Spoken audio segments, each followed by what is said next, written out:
We use body language to express ourselves, our needs and feelings. People use on an average of 50% body language to 50% verbal language when communicating. Life is a game of sorts. However, you can high your odds in the game of life by improving your ability to read body language. If you cannot pick up the subtle nuances of the body language someone is giving, the message you may be receiving verbally could be quite different than what they intended on it being. Aggressive body language is a signal to a possible physical threat or a verbal threat at the least. Facial signals that can alert you to a possible threat are frowns, pursed lips, reddening of face, sneer look, clenched jaw, stare downs with a squint. Physical aggressive body language gestures are another indicator that you may be at risk of becoming a victim. Some signs are hand gestures, mock attacks such as shadow boxing, slamming fist, head-butting gesture, kicking, etc. without actually making physical contact with you. The attack stance of body language is typically the positioning of feet for stability and clenching of fist and muscles. Attentive body language shows that you are listening and hearing what another is saying. Yawning or nodding off would be an example of an attentive body language. One way to appear to be actively listening to another through body language is by leaning into the person who is talking. However, respect personal boundaries when doing so. You will be able to tell if a person is listening to you attentively if their gaze is on you and does not reflect away sporadically during the conversation. They will also blink less than normal. Oftentimes when a person is attentively listening to another, their frown line will be indented, showing that they are concentrating on what you are saying. You will notice a nodding of the head in agreement or disagreement of things you are saying, along with verbal utterance such as hum, aha, etc. The person listening may also mimic your body language. Have you ever wondered if your spouse, friend, co-worker, or boss was bored with everything that came out of your mouth, but you were not quite able to tell by their body language? Examples of closed body language are curling up in a ball, rocking, tightly folded arms, crossed legs, and a downward gaze or fixated gaze at an object. A huge clue is when a person begins to yawn or slouch. Closed body language can also present a defensive action for people as well. If you are confronting a person and they exhibit closed body language, it may be because you are scaring them. When you experience someone who appears to close up during a discussion, note what was being said at the time that the body language changed. It can be a good indicator as to what is possibly going on with them. Ways to move a person from a closed body language, to a more open and accepting body language is to offer them something to hold such as a drink, or with a child, a toy. Another way is to mimic their body language, however not in a demeaning manner. When speaking to a group or on a one-on-one basis, it is important to use facial and hand movements. This will stimulate both the visual and audio senses in your audience.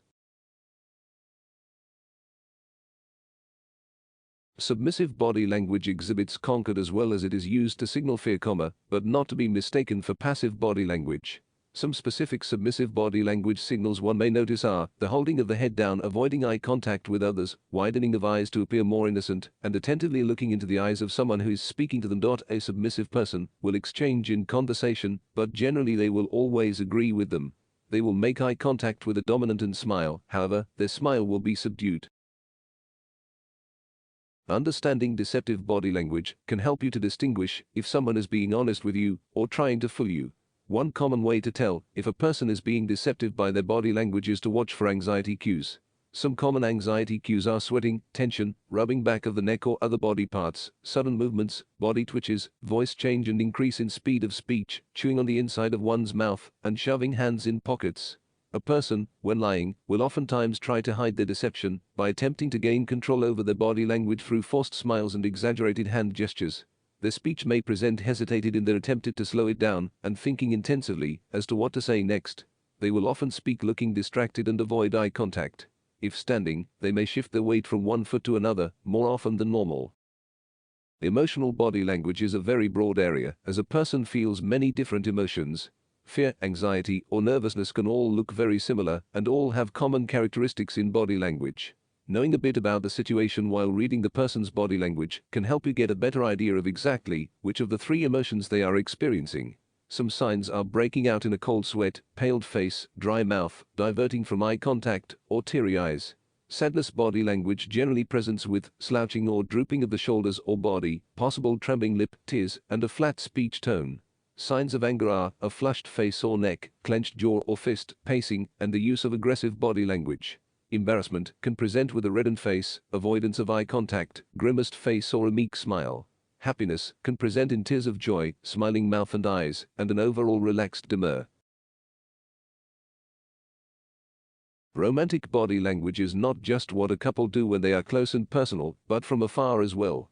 Body language from afar incorporates all the different forms of flirting one does with their body, from batting eyelashes, to how one holds their body, to how one preps to get ready for the occasion of flirting. It can even include sexual gestures. A person will position himself or herself to be an eye's view of target of interest. Up close and personal body language should only be done if you are already in a personal relationship with the other person. If you are not in a personal relationship with the other party, you risk having a sexual harassment lawsuit filed against you, if not worse.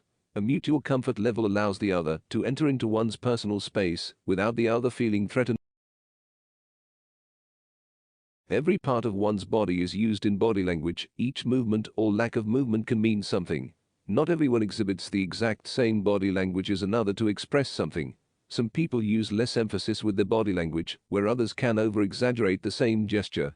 Some people require larger personal space, where others are quite comfortable with others moving in close. There are so many different facets to body language, and one can never stop learning. Learning and knowing how to read body language will help you in all aspects of your life. Take the time to read that e-book in the link shown in description.